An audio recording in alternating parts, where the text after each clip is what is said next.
डालेंगे दिलचस्प और अजीब खबरों पर। आपको बताएं, रीच सुपर स्टोर में दाखिल होकर मुफ्त टॉफियां खाने लगा, तस्वीर वायरल होगी। अमेरिका के एक स्टोर में रीच दाखिल हो गया और मुफ्त टॉफियां खाने लगा, जिसे देखकर लोगों में खौफ और हरास फैल गया। ये वाकया अमेरिकी रियासत टेनेसी में पेश आया, जहां एक रीच सुपर स्टोर में दाखिल होने के बाद टॉफियां खाने लगा, जिसकी तस्वीर और वीडियो सोशल मीडिया पर वायरल हो गई। और नाइजीरिया में 10,000 स्क्वायर फीट से बड़ी ड्राइंग का रिकॉर्ड कायम कर दिया गया।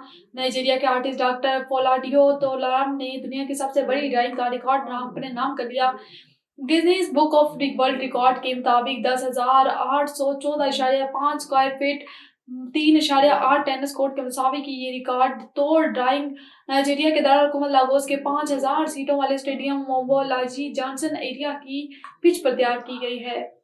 और दुनिया में सबसे ज्यादा इस्तेमाल होने वाले पासवर्ड्स कौन से हैं? एक हालिया तहकीक में ये बात सामने आई है कि दुनिया भर में जेर इस्तेमाल निजी और कॉर्पोरेट अकाउंट्स के लिए सबसे ज्यादा इस्तेमाल होने वाला पासवर्ड 1 2 3 4 5 6 है, जिसे अब तक 30 लाख से ज्यादा निजी जबकि 12 लाख से ज्यादा कॉर्पोरेट अकाउंट्स ने इस्तेमाल किया है।